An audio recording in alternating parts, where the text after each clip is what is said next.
Hi hello friends, welcome to my channel. Brahmagantu ಮುಂದಿನ ಸಂಚಿಕೆಯಲ್ಲಿ ಏನಾಗ್ತಿಂತ ನೋಡೋಣ ಬನ್ನಿ. ಫೈನಲಿ ಅಂತೂ ಇಂತೂ ಇಲ್ಲಿ ಚಿರು ಮತ್ತು ದೀಪ ಒಂದಾಗ ಸಮಯ ಬಂದೇ ಬಿಡ್ತು. ಇನ್ನು ಇತ್ತ ಕಡೆ ಕನ್ನಿಕನ ಮನೆಯಿಂದ ಆಚೆ ಹಾಕೋಕ್ಕೆ ಒಂದಾಗಿದ್ದಾರೆ ಸಂಜನಾ ಮತ್ತು ಗುರು. ಇಲ್ಲಿ ಸೌಂದರ್ಯ ಅಧಿಕಾರನ ಒಂದೊಂದಾಗಿ ಕಿತ್ಕೊಳ್ತಾ ಇದ್ದಾಳೆ ದೀಪ. ಇತ್ತ ಚಿರು ದೀಪನೇ ದಿಶಾ ಅನ್ನೋ ಸತ್ಯ ಗೊತ್ತಾಗಿ ತುಂಬಾ ಖುಷಿ ಆಗ್ತಾ ಆದಷ್ಟು ಬೇಗ ದೀಪ ಬಾಯಲ್ಲಿ ಸತ್ಯ ಬಾಯಿ ಬಿಡಿಸ್ಬೇಕಂದ್ಬಿಟ್ಟು ನೂರಾರು ಪ್ರಯತ್ನ ಪಡ್ತಾ ಇದ್ದಾನೆ. ಸೌಂದರ್ಯಗೆ ಮಾತ್ರ ನನ್ನ ಅಧಿಕಾರ ಕಡಿಮೆ ಆಗ್ತಿದೆ, ಹೇಗಾದ್ರೂ ಮಾಡಿ ಈ ದಿಶಾಗೆ ಒಂದು ಗತಿ ಕಾಣಿಸ್ಬೇಕಂತ ಅಂದ್ಕೊಳ್ತಾ ಇದ್ದರೆ ಇತ್ತ ಕಡೆ ಗುರು ಹುಷಾರಾಗಿ ಮನೆಗೆ ಬಂದೇ ಬಿಟ್ಟ. ಹೌದು, ಸೌಂದರ್ಯ ಚಟ್ಟ ಕೊಟ್ಟೋಕೆ ಚಿರು ಮನೆಗೆ ಎಂಟ್ರಿ ಕೊಟ್ಟಿದ್ದಾನೆ ಗುರು. ಹಾಗಾದರೆ ಸೌಂದರ್ಯ ಮುಖಾಡ ಕಳಚಿ ಬಿಡುತ್ತಾ ಅಂತ ನೋಡ್ಕೊಂಬರೋಣ ಬನ್ನಿ.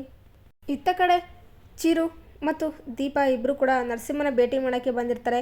ನರಸಿಂಹ ಗುರುಗೆ ಹುಷಾರಾಗಲಿ ಅಂದ್ಬಿಟ್ಟು ಆಸ್ಪತ್ರೆಗೆ ಕರ್ಕೊಂಬಂದಿದ್ರೆ, ಇನ್ನು ನರಸಿಂಹ ನೀನು ತುಂಬಾ ಚೆನ್ನಾಗಿದೆಯಾ, ನೀನು ಒಳ್ಳೊಳ್ಳೆ ಕೆಲಸನ ಮಾಡಬೇಕು, ಇದರಿಂದ ದೀಪ ಅವ್ರಿಗೆ ತುಂಬಾ ಖುಷಿ ಆಗುತ್ತೆ ಅಲ್ವಾ ದಿಶಾ ಅವರೇ ಅಂತಾರೆ. ಹೌದೌದು ಅಂತಂದ್ಬಿಟ್ಟು ದೀಪ ಅಂತಾರೆ. ಸರಿ ಬಾಬಾ, ನಾನು ಚೆನ್ನಾಗಿ ಕೆಲಸ ಮಾಡ್ತೀನಿ, ಯು ಡೋಂಟ್ ವರಿ ಅಂತಂದ್ಬಿಟ್ಟು ಇಲ್ಲಿ ನರಸಿಂಹ ಅಂತಾರೆ. ಸರಿ ಬನ್ನಿ ಕಾಫಿ ಕೊಡೋಣ ಅಂತಾರೆ. ಬೇಡ, ನೀವು ಒಬ್ಬರೇ ಬನ್ನಿ, ಬೇಕಿದ್ರೆ ಆವಾಗ ಕುಡಿತೀವಿ, ಬೇರೆ ಯಾರ ಜೊತೆನೇ ಬಂದರೆ ನಾನು ಕುಡಿಯೋಕ್ಕಾಗಲ್ಲ. ನೋಡಿ, ನನಗೆ ಚೆನ್ನಾಗೇ ಗೊತ್ತಿದೆ ಇದು ನಿಮ್ಮ ಪರ್ಸ್ನಲ್ ವಿಚಾರ ಅಂತ. ನೀವು ದಿಶಾನ ಮದುವೆ ಆಗಿರ್ಬೋದು, ಆದರೆ ನೀವು ಯಾವತ್ತೇ ಇದ್ದರೂ ದೀಪ ಗಂಡ ಅಂದರೆ ನನ್ನ ಸದಾ ನನ್ನ ಭಾವನೇ ಆಗಿರ್ತಾರ. ನಮ್ಮ ಭಾವ ಇದ್ದ ಸಂಬಂಧ ಯಾವತ್ತೂ ಕೂಡ ಹೋಗೋದೇ ಇಲ್ಲ. ಸರಿ, ನಾನಿನ್ನು ಬರ್ತೀನಿ ಅಂದ್ಬಿಟ್ಟು ನರಸಿಂಹನಿಂದ ಹೋಗ್ತಾರೆ. ಆಲ್ ದಿ ಬೆಸ್ಟ್ ಅಂತಂದ್ಬಿಟ್ಟು ಇಲ್ಲಿ ಚಿರು ಅಂತ ಇದ್ದರೆ, ಅಣ್ಣ ಒಳ್ಳೇದಾಗಲಿ ಹುಷಾರು ಅಂತಂದ್ಬಿಟ್ಟು ಇಲ್ಲಿ ದೀಪ ಅಂತ ಇದ್ದರೆ ನರಸಿಂಹ ಕೋಪ ಮಾಡಿಕೊಂಡು ಅಲ್ಲಿಂದ ಹೋಗ್ತಾನೆ. ಮುಂದೆ ಒಂದಲ್ಲ ಒಂದಿನ ಇದೆಲ್ಲ ತಪ್ಪು ಅಂತ ನಿನಗೆ ಗೊತ್ತಾಗುತ್ತೆ ನರಸಿಂಹ ಅಂತಂದ್ಬಿಟ್ಟು ಚಿರು ಅಂತಿದ್ರೆ, ಇಲ್ಲ ಯಾವ ತಪ್ಪೋ ಯಾವ್ದು ಸರೋ ನನಗೆ ಚೆನ್ನಾಗೇ ಗೊತ್ತಿದೆ ಅಂತಂದ್ಬಿಟ್ಟು ಅಲ್ಲಿಂದ ನರಸಿಂಹ ಹೋಗ್ಬಿಡ್ತಾನೆ.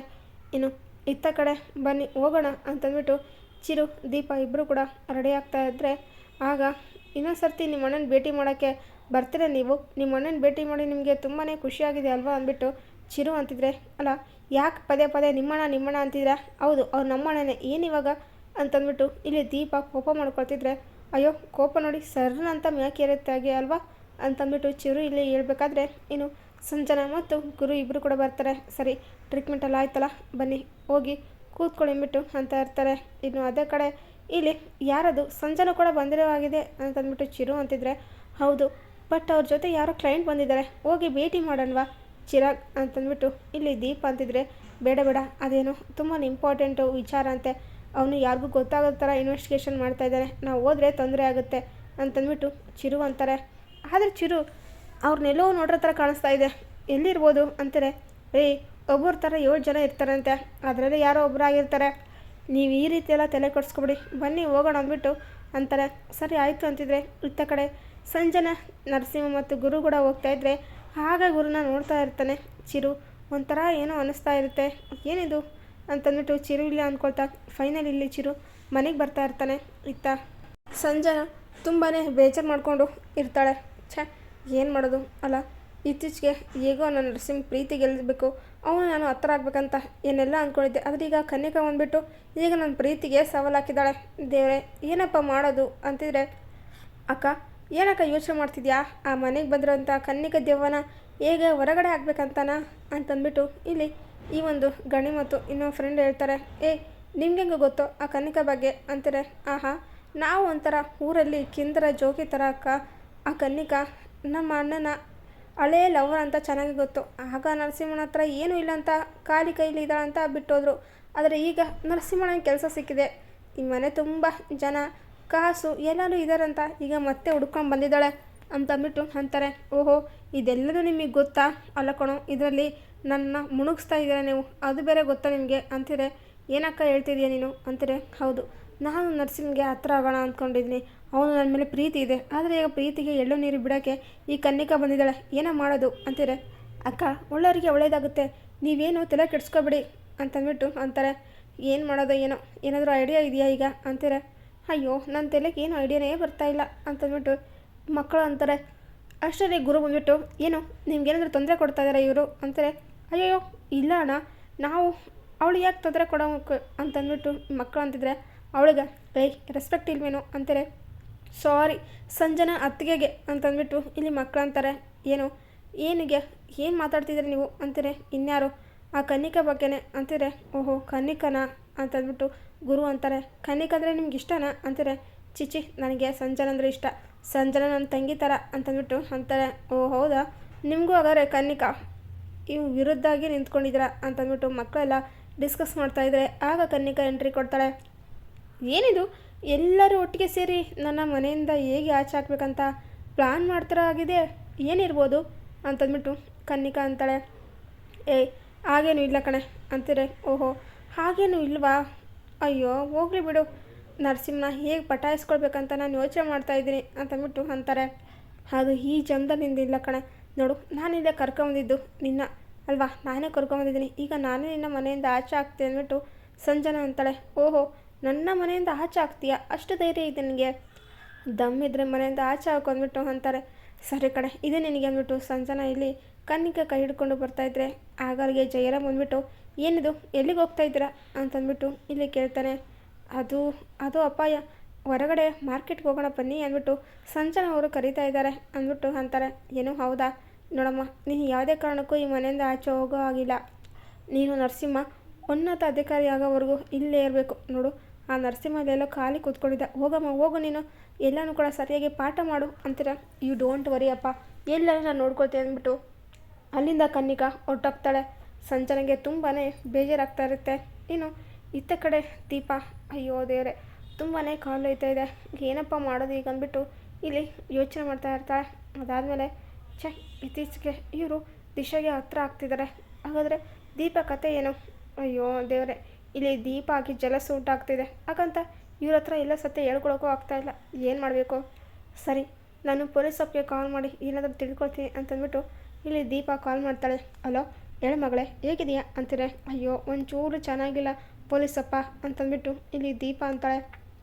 ಯಾಕಮ್ಮ ಏನಾಯಿತು ಅಂತೀರೆ. ಅದು ಇತ್ತೀಚೆಗೆ ಹಸ್ಬೆಂಡು ಆ ದಿಶೆಗೆ ತುಂಬಾ ಹತ್ತಿರ ಆಗ್ತಾಯಿದ್ದಾರೆ, ದೀಪನ ಮರ್ತು ಬಿಟ್ಟಿದ್ದಾರೆ, ಇದರಿಂದ ನನಗೆ ತುಂಬ ಟೆನ್ಷನ್ ಆಗ್ತಾಯಿದೆ ಅಪ್ಪ ಅಂತಾರೆ. ಓ ಇಷ್ಟೇನಾ, ನಾನೇನೋ ದೊಡ್ಡದಾಗಿ ತಲೆ ಕೆಳಗಡೆ ಬಿತ್ತೇನೋ ಅಂದ್ಕೊಂಡೆ, ಅಲ್ಲಮ್ಮ ಇದಿನ್ನೂ ಒಳ್ಳೆ ವಿಚಾರ ತಾನೆ ಅಂತಾರೆ. ಅಪ್ಪ ಯಾಕೆ ಈ ರೀತಿ ಅಂತ ಇದೆಯಾ, ಅಲ್ಲ ನಾನು ಒಂದಲ್ಲ ಒಂದಿನ ದೀಪ ಆಗಬೇಕು ತಾನೆ, ಇವ್ರು ದಿಶಾ ಇಷ್ಟಪಟ್ಟರೆ ನಾನು ದಿಶಾ ಆಗಿ ಇರೋಕ್ಕಾಗಲ್ಲಲ್ವಾ ಅಂತಂದ್ಬಿಟ್ಟು ಅಂತಾರೆ. ಅಷ್ಟೇ ತಾನೆ, ಏನೂ ಇಲ್ಲಮ್ಮ, ನನ್ನ ಅಳಿಯಂದ್ರು ಏನು ಅಂತ ನಂಗೆ ಚೆನ್ನಾಗೇ ಗೊತ್ತಿದೆ, ನೋಡು ಅವರು ಆ ರೀತಿಯೆಲ್ಲ ಬ್ಯೂಟಿಗೆ ಮರಳಾಗೋರಲ್ಲ, ಸೌಂದರ್ಯಕ್ಕೆ, ಸರಿನಾ, ಅವ್ರ ಮನಸ್ಸಲ್ಲಿ ಸದಾಕಾಲ ದೀಪನೇ ಇರ್ತಾರೆ, ನಾನು ಅರ್ಥ ಮಾಡ್ಕೊಂಡಿದ್ದೀನಿ, ನೀನು ಅರ್ಥ ಮಾಡ್ಕೊಂಡಿಲ್ವಾ, ಅವ್ರ ಮನಸ್ಸಲ್ಲಿ ಏನೋ ಇದೆ, ಅದಕ್ಕೆ ಈ ರೀತಿ ಆ್ಯಕ್ಟಿಂಗ್ ಮಾಡ್ತಾ ಇರ್ಬೋದು, ನೋಡ್ತಾ ಇರು ಅಂದ್ಬಿಟ್ಟು ಅಂತಾರೆ. ಹೌದು ಅಪ್ಪ, ಅಚ್ಚು ಅಕ್ಕನೂ ಹೀಗೆ ಅಂದ್ಲು ಅಂತಾರೆ. ಗೊತ್ತಾಯ್ತಾ, ನೀನೇನೋ ತಲೆ ಕೆಡಿಸ್ಕೊಬೇಡ, ಮೊದಲು ನೀನು ದಿಶಾ ಆಗಿ ಏನು ಉದ್ದೇಶ ಇಟ್ಕೊಂಡಿದ್ಯಾ ಆ ಕೆಲಸನ ಮಾಡು ಅಂದ್ಬಿಟ್ಟು ಅಂತಾರೆ. ಸರಿಯಪ್ಪ ಆಯಿತು ಅಂತಂದ್ಬಿಟ್ಟು ದೀಪ ಎಲ್ಲಿ, ಹೌದು ಪೊಲೀಸಪ್ಪ ಹೇಳಿದ್ದು ಸರಿಯೇ, ನಾನೇ ಹೋಗಿ ಈಗ ದೀಪ ಅಂತ ಹೇಳ್ಬಿಟ್ರೆ ಅವ್ರು ನನಗೆ ಕ್ಷಮಿಸೋದೇ ಇಲ್ಲ, ಮತ್ತು ನಾನೀಗ ದಿಶಾ ವೇಷ ಹಾಕ್ಕೊಂಡಿರೋಂಥ ಕೆಲಸ ಇಲ್ಲಿಗೆ ಅರ್ಧದಲ್ಲೇ ನಿಂತ್ಕೊಳ್ಬೇಕಾಗತ್ತೆ, ಆ ರೀತಿ ಆಗಬಾರ್ದು ಅಂದ್ಬಿಟ್ಟು ದೀಪ ಇಲ್ಲಿ ಅಂದ್ಕೊಳ್ತಾ ಯೋಚನೆ ಮಾಡ್ತಾ ಇರ್ತಾಳೆ. ಇನ್ನು ಇತ್ತ ಕಡೆ ಈ ಒಂದು ಕನ್ನಿಕೆಗೆ ದೊಡ್ಡ ನ್ಯೂಸು ಸಿಕ್ಕೇ ಬಿಡುತ್ತೆ. ಅದು ನರಸಿಂಹ ಬರೆದಿರೋ ಲೆಟ್ರು. ನರಸಿಂಹ ನಿಜವಾಗ್ಲೂ ಪೊಲೀಸ್ ಆಗೇ ಇಲ್ಲ, ಅವನು ಪಾಸ್ ಆಗಿಲ್ಲ ಅಂತ ಸತ್ಯ ಗೊತ್ತಾಗಿ ಈ ಮನೆಯವ್ರಿಗೆ ಇನ್ಮುಂದೆ ನನ್ನ ಆಟ ನೋಡ್ತಾನೆ, ಯಾವ ರೀತಿ ಆಟ ಆಡಿಸ್ತೀನಿ, ಬೊಗ್ರಿ ಆಡಿಸ್ತೀನಿ, ನರಸಿಂಹ ನಿನ್ನ ಸತ್ಯನ ಮನೆಯವರೆದುರಿಗೆ ಬಯಲು ಮಾಡ್ತೀನಿ ಕೊಡೋ, ನಿನ್ನ ಸುಮ್ಮನೆ ಬಿಡಲ್ಲ ಅಂತಂದ್ಬಿಟ್ಟು ಇಲ್ಲಿ ಸಂಜನಾ ಅಂದ್ಕೊಳ್ತಾ ಇರ್ತಾಳೆ. ಇನ್ನು ಇತ್ತ ಕಡೆ ದೀಪ, ಏನು ಮಾಡೋದು ಅಂದ್ಬಿಟ್ಟು ಬೇಜಾರಲ್ಲಿ ಇರಬೇಕಾದ್ರೆ ಏನ್ರಿ ಏನಾಯಿತು ಅಂತಾರೆ. ಕಾಲು ತುಂಬ ನೋಯ್ತಾ ಇದೆ ಅಂತಂದ್ಬಿಟ್ಟು ಅಂತಾಳೆ. ಏನು ಹೌದಾ, ಅಯ್ಯೋ ಬನ್ನಿ ನಾನು ನಿಮಗೆ ಆಯಿಂಟ್ಮೆಂಟ್ ಹಚ್ತೀನಿ ಅಂದ್ಬಿಟ್ಟು ಚಿರು ಕೂತ್ಕೊಳ್ತಾನೆ. ಇಲ್ಲ ಹಾಗೆಲ್ಲ ಏಂತಿ ಕಾಲ ಗಂಡ ಮುಟ್ಟಿದರೆ ಆಯುಷ್ ಕಡಿಮೆ ಆಗುತ್ತಂತೆ ರೀ ಅಂದ್ಬಿಟ್ಟು ಅಂತಾರೆ. ಓಹೋ ಈಗಾದರೂ ನನ್ನ ಗಂಡ ಅಂತ ಒಪ್ಕೊಂಡ್ರಲ್ವಾ, ಅಷ್ಟೇ ಸಾಕು ಅಂತಾರೆ. ಅಯ್ಯೋ ನಾನು ಯಾವಾಗ ಆಗಂದೆ ಅಂತಂದ್ಬಿಟ್ಟು ಇಲ್ಲಿ ದೀಪ ಅಂತಾರೆ. ಅಯ್ಯೋ ದಿಶಾ ಅವರೇ ಈಗ ತಾನೇ ಅಂದರೆ ತಾನೇ ಗಂಡ ಹೆಂಡ್ತಿ ಅಂತ ಅಂತೀರೆ, ಸರಿ ಬಿಡಿ ನೀವು ಅಂದ್ಬಿಟ್ಟು ಅಂತಾರೆ. ಅಯ್ಯೋ ಸುಮ್ಮನೆ ಇರ್ರಿ, ಅಲ್ಲ ಈ ಹೆಣ್ಮಕ್ಳಿಗೆ ಯಾಕೆ ಈ ರೀತಿ ದೃಷ್ಟಿಯಾಗುತ್ತೆ, ನೀವು ಚೆಂದ ಇದ್ದೀರಾ ಅದಕ್ಕೆ ಇಷ್ಟೆಲ್ಲ ದೃಷ್ಟಿ ಆಗಿರಬೇಕು ಅಂತಂದ್ಬಿಟ್ಟು ಕಾಲಿಲ್ಲ ಆಯಿಂಟ್ಮೆಂಟೆಲ್ಲ ಹಚ್ತಾರೆ. ಚಿರಾಗ್ ಇದೆಲ್ಲ ಹೇಳ್ತಾರೆ ನೀವು ಅಂತೀರೆ. ಹೌದು ಈ ಕಾಲಿಗೆ ದೃಷ್ಟಿ ಆಗಬಾರ್ದಂದ್ರೆ ನನ್ನ ಹತ್ರ ಒಂದು ಆಯುಧ ಇದೆ ಅಂತಂದ್ಬಿಟ್ಟು ಕಾಲು ಚೈನ ತಂದಿರ್ತಾನೆ. ಕಾಲು ಚೈನ ದೀಪಗೆ ಹಾಕ್ತಾರೆ. ದೀಪಗೆ ತುಂಬಾ ಖುಷಿಯಾಗುತ್ತೆ. ವಾವ್ ಸೂಪರ್ ಆಗಿದೆ ಅಂತಾರೆ. ಕಾಲಿಗೆ ಮುತ್ತೆಲ್ಲ ಕೊಟ್ಬಿಡ್ತಾನೆ ಚಿರು. ಇದರಿಂದ ದೀಪ ನಾಚಿ ನೀರು ಹಾಕ್ತಾಳೆ. ಆಗ ದೀಪ ಸಾಕು ಬಿಡಿ ಅಂತ ಎದ್ದೊಳ್ತಿದ್ರೆ, ಅಪ್ಪ ಥ್ಯಾಂಕ್ ಯು ಸೋ ಮಚ್ ಅಂದ್ಬಿಟ್ಟು ಅಂತಾರೆ. ರೀ ದಿಶಾ ಅವರೇ ನಿಮಗೆ ಏನಾಗೋಕ್ಕೆ ನಾನು ಮಾತ್ರ ಸುಮ್ಮನೆ ಬಿಡೋದೇ ಇಲ್ಲ ಅಂತಂದ್ಬಿಟ್ಟು ಇಲ್ಲಿ ತಪ್ಕೊಳಕ್ಕೆ ಹೋಗ್ತಾ ಇರ್ತಾನೆ ಚಿರು. ಅಷ್ಟರಲ್ಲಿ ದೀಪ ಅದರಿಂದ ಎಸ್ಕೇಪ್ ಆಗ್ತಾಳೆ. ಹೋಗಿ ಹೋಗಿ ನನ್ನಿಂದ ಎಷ್ಟು ದೂರ ಹೋಗ್ತೀರ ನಾನು ನೋಡ್ತೀನಿ ಅಂದ್ಬಿಟ್ಟು ಚಿರು ಇಲ್ಲಿ ಅಂತ ಇರ್ತಾನೆ. ಇನ್ನು ನೆಕ್ಸ್ಟ್ ಡೇ ಇಲ್ಲಿ ಚಿರು ಒಂದು ಹೊಸ ಬುಲೆಟ್ನ ತಂದಿರ್ತಾನೆ. ಮನೆಯವರೆಲ್ಲರೂ ನೋಡಿ ತುಂಬಾ ಖುಷಿ ಆಗ್ತಾ ಇರ್ತಾರೆ. ಭಾಸ್ಕರ್ ತುಂಬಾ ಚೆನ್ನಾಗಿದೆ ಅಂತಂದ್ಬಿಟ್ಟು ಎಲ್ಲರೂ ಕೂಡ ಅಂತ ಇದ್ದರೆ, ಏನು ಸೌಂದರ್ಯ ಬಂದ್ಬಿಟ್ಟು ಯಾಕಿದೆಲ್ಲ ಬುಲೆಟ್ ಎಲ್ಲ ಮನೆಯಲ್ಲ ಅಷ್ಟೊಂದು ಕಾರ್ ಇದೆ ತಾನೆ ಅಂತಿದ್ರೆ, ಅದು ನಾನು ಮತ್ತು ದಿಶಾ ಹೋಗೋಕ್ಕೆ ಕಾರ್ಕಿನ ಈ ಬುಲೆಟೇ ಚೆನ್ನಾಗಿ ಅನ್ನಿಸ್ತು, ಅದಕ್ಕೆ ಈ ಬುಲೆಟ್ ತಂದಿದ್ದೀನಿ ಅಂದ್ಬಿಟ್ಟು ಅಂತಾರೆ. ಓ ಹೌದಾ, ಸರಿಯಾಗಿದ್ರೆ ಇನ್ನಾಕೆ ತಡ, ಪೂಜೆ ಮಾಡಿಬಿಡೋಕಪ್ಪ ಅಂತಂದ್ಬಿಟ್ಟು ಪ್ರಭಾಕರ್ ಎಲ್ಲರೂ ಅಂತ ಇದ್ದರೆ, ಸರಿ ಅಂದ್ಬಿಟ್ಟು ದಿಶಾ ಪೂಜೆ ಮಾಡೋಕ್ಕೆ ಹೋಗ್ತಾರೆ. ಅರೆ ನೀವೆಲ್ಲ ಪೂಜೆ ಮಾಡೋದು ಅದಕ್ಕೆ ಅಂತಿದ್ರೆ ಸರಿ ಅಂದ್ಬಿಟ್ಟು ಇಲ್ಲಿ ಸೌಂದರ್ಯ ತುಂಬ ಖುಷಿಯಿಂದ ಪೂಜೆ ಎಲ್ಲ ಮಾಡ್ತಾರೆ. ಹಾಗೆ ಕೀ ಆನ್ ಮಾಡೋಕ್ಕೆ ಸೌಂದರ್ಯ ಬರ್ತಿದ್ರೆ, ಅದಕ್ಕೆ ನೀವಲ್ಲ ಕೀ ಆನ್ ಮಾಡೋದು ದಿಶಾ ಅವರೇ ನೀವು ಅಂದ್ಬಿಟ್ಟು ಅಂತಿದ್ರೆ, ಹೌದಾ ಅಂತಂದ್ಬಿಟ್ಟು ದಿಶಾ ಇಲ್ಲಿ ಕೀನ ಆನ್ ಮಾಡ್ತಾಳೆ. ಆರನ್ನು ನೋಡ್ತಾಳೆ. ತುಂಬಾ ಖುಷಿ ಆಗ್ತಾ ಇರುತ್ತೆ. ಸೌಂದರ್ಯಗೆ ಬೆಂಕಿ ಉರಿ ಥರ ಆಗ್ತಾ ಇರುತ್ತೆ. ಛೇ ಏನಿದು ಅಲ್ಲ, ಈ ಚಿರುಗೆ ಏನಾಗಿದೆ? ಇತ್ತೀಚೆಗೆ ದಿಶಾ ಕಂಡ್ರೆ ಉರಿದು ಬೀಳ್ತಿದ್ದ, ಆದರೆ ಈಗ ಈ ಚಿರು ದಿಶಾನ ತಲೆ ಮೇಲೆ ಇಟ್ಕೊಳ್ತಾ ಇದ್ದಾನೆ, ನನ್ನ ಮರ್ತೇ ಬಿಟ್ಟಿದ್ದಾನೆ, ಈಗಾದರೆ ತುಂಬಾ ಕಷ್ಟ ಆಗುತ್ತೆ ಅಂದ್ಬಿಟ್ಟು ಸೌಂದರ್ಯ ಇಲ್ಲಿ ಅಂದ್ಕೊಳ್ತಾ ಇದ್ದರೆ, ಇನ್ನು ದಿಶಾ ಮತ್ತು ಚಿರು ಇಬ್ಬರು ಒಂದು ಲಾಂಗ್ ಡ್ರೈವ್ ಹೊರಟೇ ಬಿಡ್ತಾರೆ. ಮನೆಯೆಲ್ಲರಿಗೂ ತುಂಬಾ ಖುಷಿಯಿಂದ ಆಹಾ ಜೋಡಿ ಅಂದರೆ ಇವು ಈಗಿರಬೇಕು ಅಂತಂದ್ಬಿಟ್ಟು ಅಂದ್ಕೊಳ್ತಾ ಇರ್ತಾರೆ. ಇನ್ನು ಇತ್ತ ಕಡೆ ಅಂತೂ ಇಂತೂ ಗುರು ಇಲ್ಲಿ ಆದಷ್ಟು ಹುಷಾರಾಗ್ತಾ ಇದ್ದಾನೆ. ಸಂಜನೆಗೆ ಸಪೋರ್ಟ್ ಮಾಡ್ತಾ ಕನ್ನಿಕಾ ಮುಖವಾಡ ಕಳಿಸ್ಬೇಕಂತ ಅಂದ್ಕೊಳ್ತಾ ಇದ್ದರೆ, ಇನ್ನಿತ್ತ ಸೌಂದರ್ಯ ದಿಶಾಕ್ಕೆ ಒಂದು ಗತಿ ಕಾಣಿಸ್ಬೇಕು, ಇಲ್ಲಾಂದರೆ ನನ್ನ ಆಟಕ್ಕೆ ಇವಳು ಬ್ರೇಕ್ ಹಾಕೋದಂತ ಗ್ಯಾರಂಟಿ ಅಂದ್ಬಿಟ್ಟು ಅಂದ್ಕೊಳ್ತಾ ಇದ್ದಾರೆ. ಹಾಗಾದರೆ ಗುರು ಇಲ್ಲಿ ಹಳೆದೆಲ್ಲ ನೆನಪಾಯ್ತಾ? ಗುರು ಇಲ್ಲಿ ಸೌಂದರ್ಯ ಮನೆಗೆ ಎಂಟ್ರಿ ಕೊಟ್ಟನೇ ಬಿಟ್ಟ, ಮನೆಯವರೆದುರಿಗೆ ಸೌಂದರ್ಯ ಗುಟ್ಟು ರಟ್ಟು ಮಾಡ್ತಾನಂತ ನೋಡಬೇಕು. ಚಿರು ಇಲ್ಲಿ ಸೌಂದರ್ಯನ ಅದಕ್ಕೆ ದೇವರು ಅಮ್ಮ ಅಂತ ಅಂದ್ಕೊಂಡಿರೋಂತಹ ಈ ಒಂದು ಚಿರುಗೆ ಬಿಗ್ ಶಾಕ್ ಆಗುತ್ತಾ? ದಿಶಾ ದೀಪ ಆಗಿರೋಕ್ಕೆ ಕಾರಣ ಮತ್ತು ಈ ಒಂದು ಗುರು ಪರಿಸ್ಥಿತಿಗೆ ಸೌಂದರ್ಯ ಕಾರಣ ಅಂತ ಗೊತ್ತಾದರೆ ಯಾವ ರೀತಿ ರಿಯಾಕ್ಟ್ ಆಗ್ತಾರೆ? ಸೌಂದರ್ಯ ಮುಖೋಡ ಚಿರು ಎದುರಿಗೆ ಬಯಲು ಮಾಡ್ತಾನೆ ಗುರು ಅಂತ ನೋಡೋಣ. ಈ ವಿಡಿಯೋ ನಿಮಗೆ ಇಷ್ಟ ಆದರೆ ಪ್ಲೀಸ್ ಲೈಕ್ ಮಾಡಿ, ಶೇರ್ ಮಾಡಿ, ಕಮೆಂಟ್ ಮಾಡಿ.